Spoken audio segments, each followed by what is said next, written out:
So it is nearly the end of the year, and I thought that it would be fun to just make a video where I shared with you what I thought were the best books that I read in 2025. It's not really the sort of video I make anymore, but if you went back and looked at the history of this channel, you'd see that I used to make a lot of just pure book content.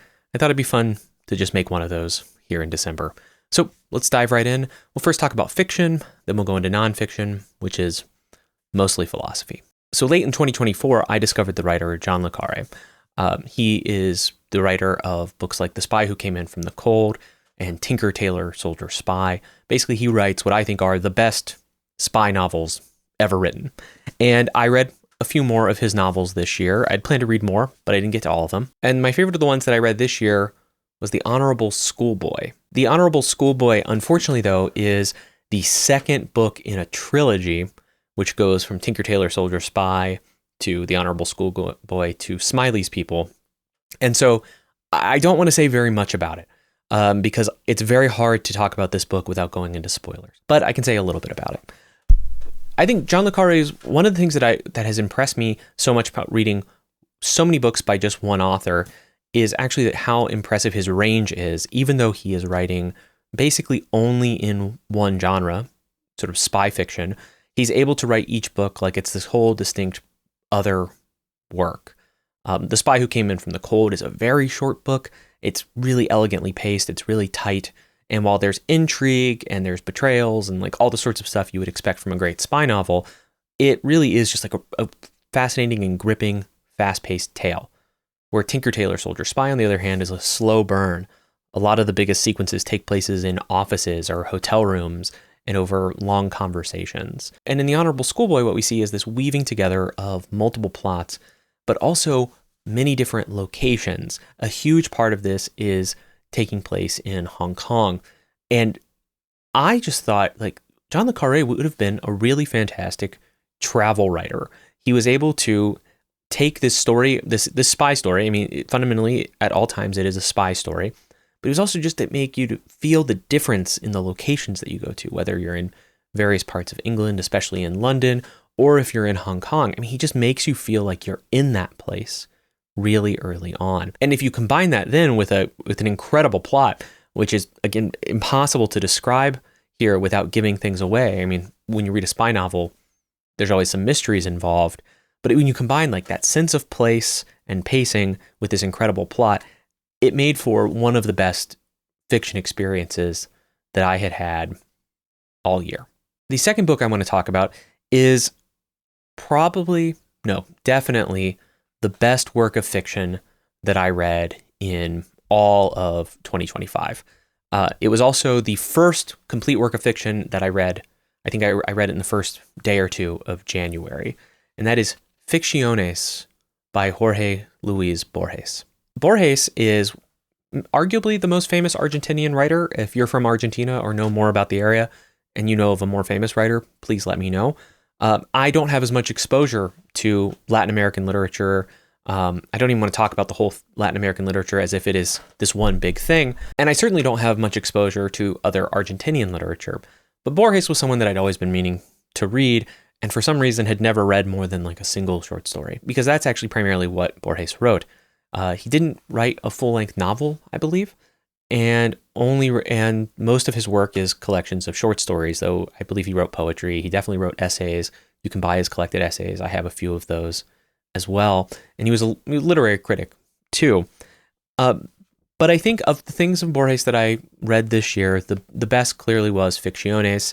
And if anything, Borges just blew everybody else out of the water when it came to fiction this year. The first half of Ficciones is called The Garden of Forking Paths.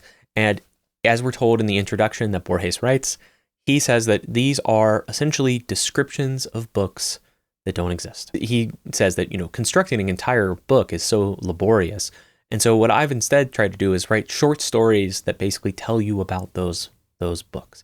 It's a really fun premise for a short story collection, and it allows Borges to just freely explore lots of ideas and premises.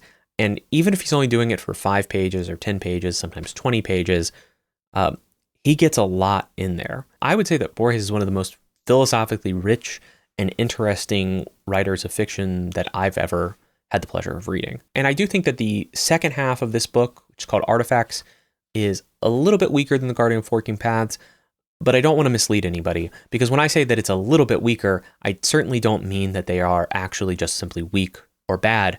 There isn't a single bad story in this entire book. My favorite stories, though, all are found in part one. Pierre Menard, the author of Don Quixote, that's the title of the story, is about a man, Pierre Menard, who wants to write Don Quixote. And it's about his sort of quixotic, I guess that's fitting, attempt to so inhabit the mind of the author of Don Quixote that he himself could just write the book. So it's not just a matter of copying the book, but it's about being able to be the kind of writer who could compose the book Don Quixote. That sounds like a silly premise, and yet Borges is able to turn it into this like incredible short story. My favorite story, however, is the first one, just right after the prologue in The Garden of Forking Paths.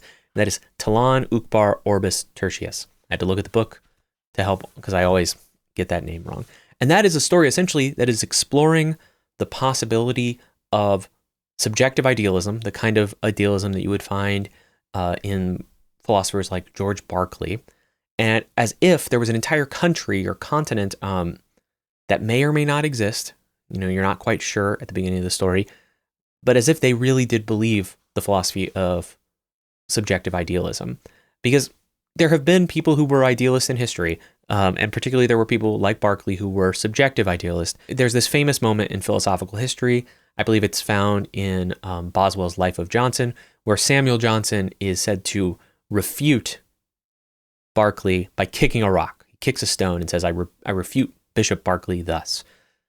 As if to say, the world is not just ideas. There are physical things out there. I can kick them. And this is sort of the challenge that anyone who has a kind of crazy philosophical theory has to overcome, is like, why is it that our ordinary beliefs about the world would be so radically mistaken? But Borges says, like, let's imagine a world where it's taken seriously, and not just taken seriously, but it's taken as like the common sense view about the world. For that, it ends up being this incredibly interesting and rich kind of philosophical discussion about what it would be like to inhabit that philosophy and to like live it out. At the same time, though, Borges wraps it up in this story of a conspiracy where, in fact, all of this stuff about this continent and this country and this culture is the product of essentially strange men writing an extended fictional encyclopedia and engaging in the prolonged act of collective world building. These are just two tastes of what you would experience if you read Ficciones. This book and all the others are linked down below. I just linked directly to publishers. I no longer use things like Amazon affiliates, so you'll have to buy them from your local bookstore or go find them in the library. But if you're looking for a short, philosophically dense work of fiction to read in 2026 maybe, you should certainly read Borges' Ficciones. We have 3 more novels that I want to talk about. I've got this pile of books next to me, and we'll just pull them up in the order that I've piled them here. This next book is The Remains of the Day by Kazuo Ishiguro. Fans of the channel might know, if you've watched videos like my philosophical science fiction series, would know that I was a big fan of Ishiguro's book Clara and the Sun. I also really liked Never Let Me Go, but I hadn't read Remains of the Day, and I think amongst people who've read a lot of Ishiguro, literary critics and the like, largely agree that The Remains of the Day is his best work. And while I haven't read all of his books, I've now read enough of them to say with confidence that I think they're probably right. This book is terrific. It's another short read, and yet it is so emotionally gripping and frankly just like does not pull any punches. So when I say that a book is perfect, all I mean is I couldn't imagine a single change to this book that would improve it, because all of the pieces work together so well and make the whole like what it is. And if you changed any of the pieces, some other part of the story would be harmed. And so it's perfect. You shouldn't touch it. And I think that The Remains of the Day is a perfect book. But it doesn't sound like it would be that interesting if you just hear about the description, because it is basically the story of a butler named Stevens who is going on a road trip to talk to a woman who used to work at the same house as him. His old employer, Lord Darrington, has passed on, and now there's a new rich American who owns the house. The butler stayed with the house as part of the deal, And Stevens, though, has asked for a little bit of time off so that he could go and talk to this woman. And as he goes on this trip through the English countryside, he starts to reflect on his life. And particularly, he starts to reflect on the notion of greatness. And he has this theory about being a great butler and about how this would be a sense of dignity for him, and it would maybe give his life some kind of meaning. And one of the ways that he justifies this is that he thinks about the world like a wheel. And there's this wheel of power that keeps spinning. And anyone who's closer to the axle or the hub of that wheel, they're sort of doing more work than anyone on the periphery. And there are only a few people that are close. And he thinks that his former employer, Lord Darrington, was one of those people. And so he, as a butler, gets his sense of meaning from helping Darrington carry out his plans. What I'm about to say here could be a brief spoiler, so you could maybe skip ahead by 15 or 30 seconds if you wanted to avoid that. But what it turns out is that Darrington is a sympathizer with the Germans in the lead up to World War II. And so Stevens' sense of meaning is highly threatened by the fact that Darrington was on the wrong side of history, if we want to use that phrase. The uncomfortable conclusion for Stevens is, in fact, that, his life might have been pointless and meaningless too. That ends up being the tragedy of the book, that Stevens is unable to assume responsibility for his own life's meaning. He is unable to take accountability for his own life, for the whole of his own life, and instead he lets himself take the easy answers of just serving powerful people or throwing himself into his work. And you see this damaging his personal relationships, but in the end also damaging his own, sense of self. And the very last page of the book is, I think, this huge tragedy where Stevens almost has a moment of realization, but he can't quite bring himself to accept the truth. For that reason, Stevens isn't a hero. He's a great protagonist, but he's not a hero. And on top of that, he is certainly quite tragic. And I think you'll see a theme in some of the books that I liked this year. There was a lot of tragedy in those books, to the point where I started wondering, should I read something that's a little bit happy? But every time I tried to read a book that might be happy, well, I just kept coming back to the sad books. This year, it seemed to fit my mood very well. I started a new series this year. It's a series of 7 books. I don't believe all of them are even out in the original Danish, and only a few of them are available in English, so I'm reading them quite slowly. But that series is On the Calculation of Volume by Solvej Balle. I believe that's how you say her name. It's a Danish name, so if I got that wrong, someone could tell me down in the comments. This was one of the newest works of fiction that I read this year. I read a few books that actually came out in 2025, but this one was translated into English in 2024. I think it might have come out in Denmark around 2021 or so. And I believe only the 3rd volume has now been translated into English. We're waiting for future volumes, and I think she has to wrap up this series. If you've seen the movie Groundhog's Day, then you have the basic premise of this book. In Groundhog's Day, Bill Murray gets stuck in time and has to relive the same day over and over. And this is basically a time loop story. It is a story about a woman who gets stuck in time and is trying her best to figure out a way to get unstuck. But while she's also trying to figure out how to get unstuck, she simply has to figure out how to survive. She's a bookseller by trade, and she finds out that she's stuck because she goes on a trip to go and buy some books. And as she returns home the next day, realizes it's the same day all over again. Her husband doesn't think she's left or is surprised that she's back already. And she has to figure out what she's going to do. There are a few differences. It seems like when she sleeps in one place, she always wakes up in that place. She doesn't wake up in the same hotel room every day. And food that she consumes doesn't always come back. So things that she takes from the supermarket might not come back the next day. And throughout, she's just trying to figure out, how do I get to return to some kind of normal life with this person that I love and just go on, living. I don't think it's a spoiler to say that by the end of the book, she is not out of the time loop. There's a brief moment where you think that might happen, but that would make On the Calculation of Volume, parts 2 through 7 a bit mysterious. But you do see throughout the book her attempting to convince her husband, for instance, what's happening, and trying to make those connections. And there are really poignant moments where she gets to have these moments where another human being understands what's happening to her, But then there's this tragedy where as soon as they fall asleep or at some point during the next day, time will reset and it will be like they never had that conversation. Because it's a book about the world isolating you and tearing you apart from the connections with people that you love, it's a hard book to read if you're maybe particularly prone to being sad about the idea of loneliness. But it was a terrific book to read, and I'm really eagerly looking forward to reading the other installments from Balle. I don't know how many writers from Denmark I've ever read before, and you can see a bit of a theme here where I think all of my favorite fiction from 2025 was from writers outside of the US. That was purely accidental. I mentioned, of course, that some of these books are quite sad. None of them were as sad as this next novel, however, and that was No Longer Human by Osamu Dazai. For a very long time, I didn't want to read this book. I had heard about it online. I had heard about it kind of all over the internet. I had seen people talk about the fact that it was so, heartbreaking, that it left them feeling empty inside.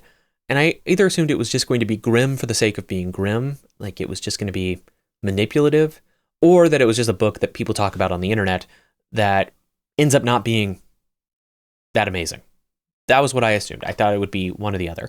I know that Junji Ito had adapted it into a manga, which gave me some confidence. I think he's a very, skilled artist and writer. So that did open me up to the possibility.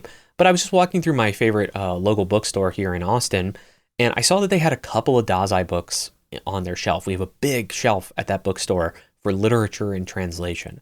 And so I decided that I would just pick it up and I would buy it there. And I'm really glad I did. As you can see here, I took a fair amount of notes. I even left the sticky tabs in, because this book, I thought, was this incredible portrayal of alienation. The story of No Longer Human is the story of one man, Oba Yozo, from his childhood and through his tragic early adulthood to sort of almost to middle age.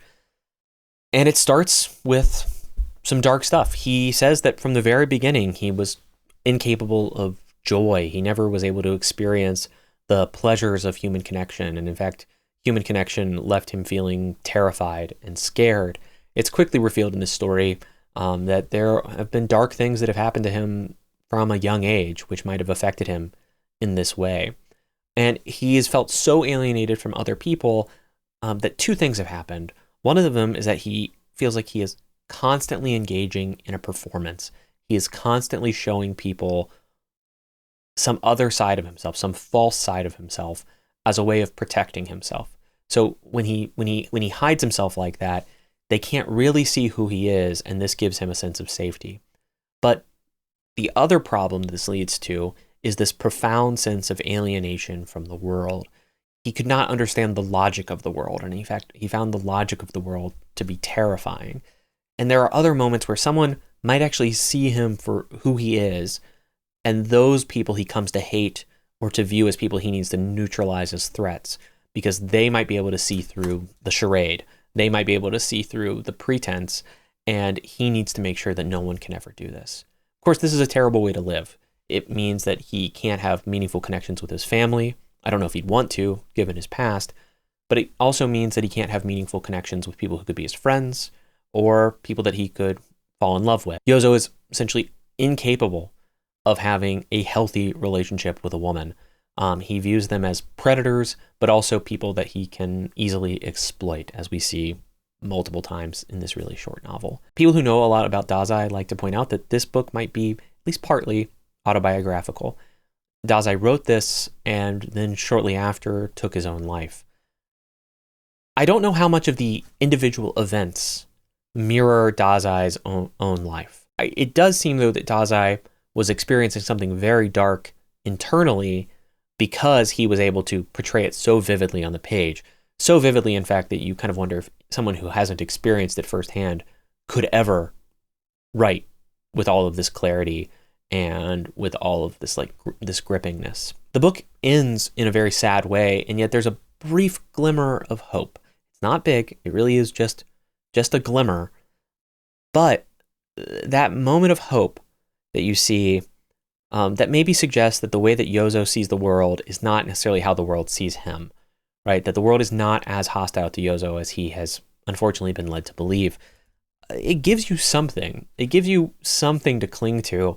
And frankly, by the end of a book like No Longer Human, you will be looking for anything to cling to, any kind of hope that you can hold on to, because it is, I think it's the darkest book that I've ever read. Certainly, yeah. In fact, I'll just say that a little more confidently.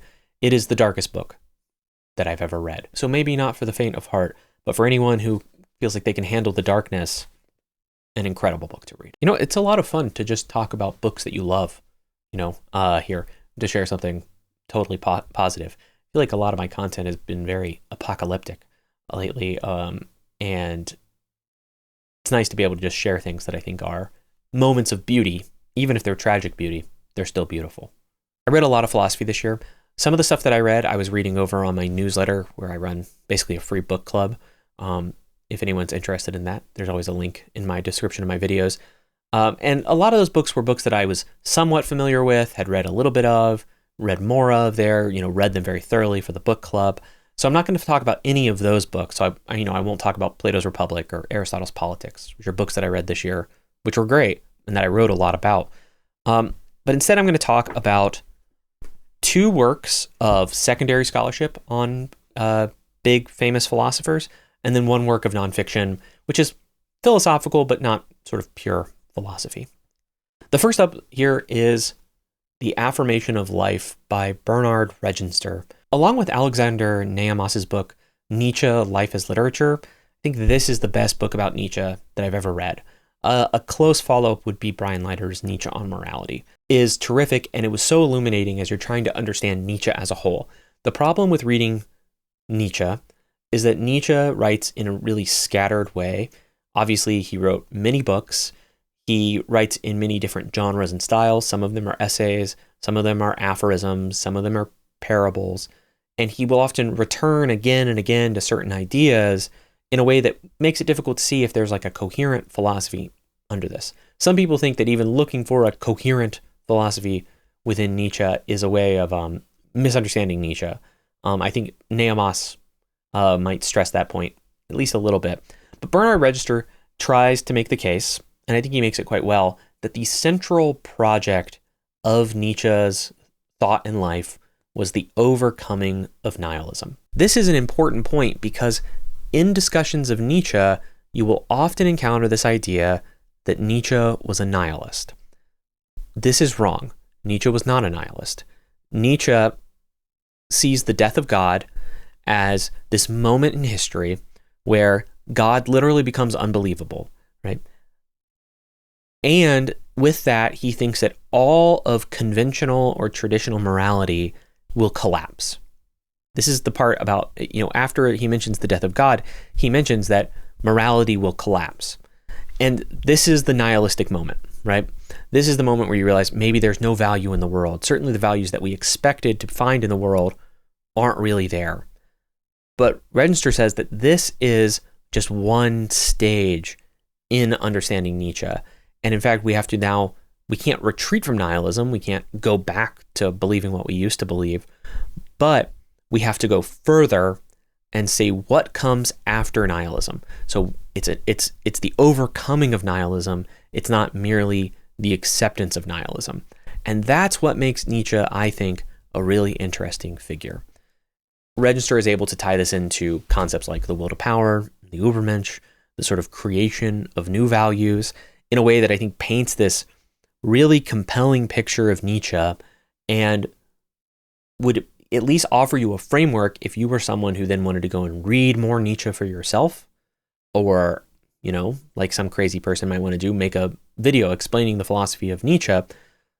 This book provides you with this framework where you could then go and read the rest of Nietzsche, and you would see how all of the parts start to make sense.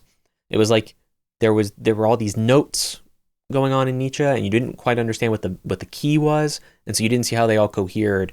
And now Register sort of provides you the key, and you can see that it all makes sense, and it all plays nice and harmoniously with each other. This is clearly a work of professional scholarship.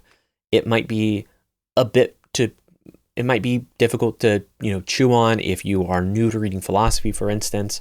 It's published by Harvard University Press, but I think it's a terrific book. And I think if you're someone who has read Nietzsche and wants to go deeper into your understanding of Nietzsche, it's one of the books I would consider to be essential reading. All right, we'll do the other work of philosophy, and then we will go on and talk about that last book. So the next work of secondary scholarship would be Hegel by Frederick Beiser. I've heard Beiser and Beiser, and I apologize if I'm getting it wrong. Either way, Hegel is one of the most difficult philosophers in the history of Western philosophy to try and understand. And I have made a slow project over the last several years of finally trying to make sense of Hegel's system. And I would say that as I have tried to learn more about Hegel and try to really dive into it, I have found Hegel much more comprehensible than I originally thought he would be, much more compelling than I really thought he would be. And I would just say one of the most fruitful and interesting thinkers to think with as you're reading his books. And you get that partly just from reading more and more Hegel. But I think that, and I think the people who say that Hegel is incomprehensible, I think are largely playing that up. I don't think he's nearly as incomprehensible as people say he is. But it does help to have really solid secondary work. This is a volume from Routledge's Philosopher series, and they'll always just be called something like Hegel, Spinoza, Plato, things like that. And I'm pointing that series out because when people ask me for recommendations for reading more philosophers or help with a certain philosopher, I haven't read everyone in this series, but of the ones I've read, they've always been really good. They're always very thorough and systematic. They're written by top-notch scholars. And so I find them to be really reliable resources, enough so that I would be okay just kind of giving a blanket recommendation for that entire series. Part 2 is where you get the exploration of Hegel's system of absolute idealism. Part 3 is where you go into Hegel's epistemology. And then in part 4, we get the social and political philosophy, which it's not like Hegel scholars ignore that, but it's not, I think, what draws most people to read Hegel nowadays. That's not their first place. But the part that I found actually the most helpful in Hegel was part 1, which was just the early ideas and one, to understand Hegel as a philosopher whose thinking did actually develop over time, and so you can't always expect perfect consistency. But 2, to understand his background, the influences of people like Jacobi and Spinoza, and his points of contact and points of departure from German Romanticism. And you see some points of affinity between Hegel and the Romantics. There's an emphasis on alienation. Beiser puts it as threefold kinds of alienation: alienation from nature, from society, and from the self. I think that understanding alienation in Hegel is probably a very important concept. And this was something that the Romantics were also interested in. But Hegel's views on religion were very different from the Romantics. And generally, he is just such an interesting and wide and expansive and original thinker that you can't just place him in the Romantics and say that he was one of them.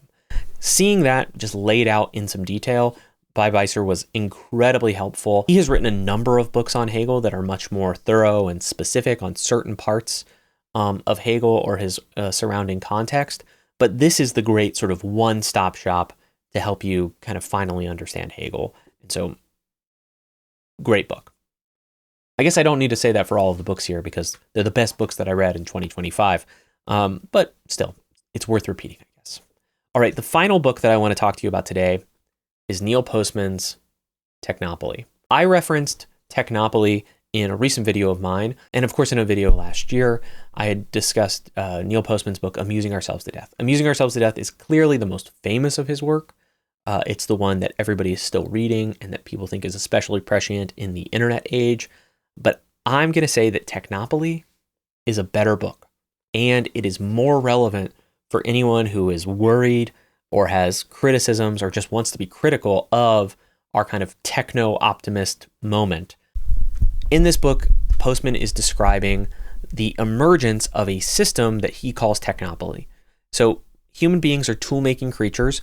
We have always used technology to ease the human condition, to make the world better. Francis Bacon talks about using science and invention to finally lift the condition of man. And this has been a classic part of being human, and it's certainly not something that we want to stop doing. But Postman diagnoses this transition from being like a tool-using culture to being a kind of technocracy, and then eventually to becoming a technopoly, where a technopoly means that the thought world of technology is the only thing that we use to make sense of the world. For every problem we have to go find a technological solution, even if it's a technological problem. So you're addicted to your phone? Well, there must be a new technology which will then solve your addiction.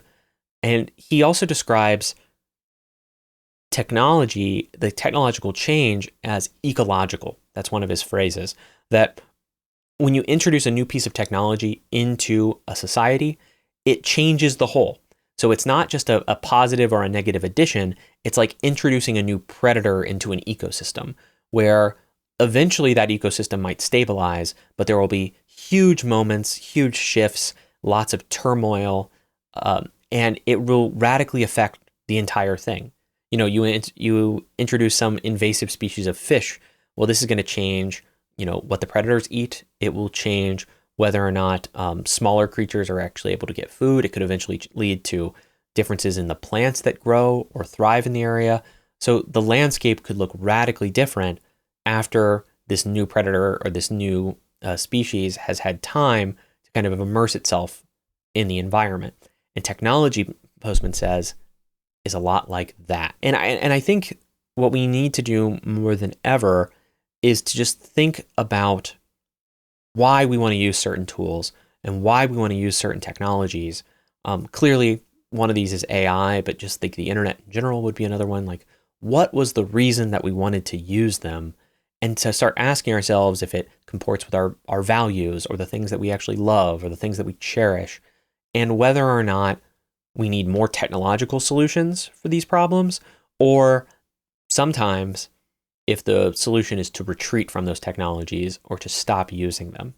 I've jokingly written a little bit about, or a bit half jokingly, about the need for like a Butlerian jihad, this concept from Dune, where you overthrow the machines that are, tyrannizing you. And, reading Postman kind of made me more sympathetic to that idea. At the very end of the book, Postman describes what he calls the loving resistance fighter. And he gives these conditions for someone who is a loving resistance fighter in Technopoly. He describes this, for instance, as people who are suspicious of the idea of progress and do not confuse information with understanding. And I think one of the problems that we've faced for a very long time now is confusing information and understanding. We think the more information we obtain, the more that we understand. And most importantly, the last piece that he says is someone who's a loving resistance fighter is someone who admires technological ingenuity, but does not think it represents the highest possible form of human achievement. And I think as we're having conversations about things like AI doing our writing for us or reading books for us or making art for us, we should be asking that kind of question. Because why is it that we would want to give up the ability to make art, to make beautiful things, so that we can go, amuse ourselves to death? Those are the kind of questions that were coming up as I was reading Technopoly. And I think the subtitle here, The Surrender of Culture to Technology, is directly on point for that reason. I would say everyone who likes any of my videos should read this book. We are entering into the new year, and you might be thinking about things you want to accomplish or changes that you want to make. And you might even be thinking about your job. Your career is 80,000 hours long. That's 40 hours a week, 50 weeks a year for 40 years. Your job is also one of the biggest ways that you can make a positive impact on the world. Not everyone is fortunate enough to use their career this way, but if you are, do you wish you were using your job to do something more important? That's where 80,000 hours comes in, and they're kindly sponsoring this video. I've been working with 80,000 hours for about a year now, and I'm always happy to do so again. For the last 10 years, they've been looking at the available evidence to try and find out how you can have the most fulfilling career. And they've created a completely free career guide, which is full of concrete and practical advice, which you can use to then go and try to make a full career plan that you feel confident in. If you go to their website, you'll find articles and research and guides that can help you. Like this article on whether or not one person can make a difference. The answer is yes, but you might have to do something unconventional. By making a difference, they mean helping more people, helping the same number of people to a greater degree, or doing something which has benefits for a very long time. And the resources on 80,000 Hours can help you find a career that does just that. Everything that 80,000 Hours offers is free. They are a nonprofit, and their only aim is to help you find a fulfilling and high-impact career. They have a job board too, which can help you find a career based on your skill set, your needs, and your interests. If you need a little bit more help, you can even get a free one-on-one career call with a team of their impartial advisors. So just go to the link, which I've put in the description down below, and you will find their free career guide. This will also sign you up for their newsletter, but you can always unsubscribe, and it only takes one click. And that newsletter offers regular updates on research and career guides and new high-impact job opportunities. So just go to that link, that's 80,000hours.org/Jared Henderson. And then you'll be able to start planning for a career that is meaningful, fulfilling, and helps to solve one of the world's most pressing problems.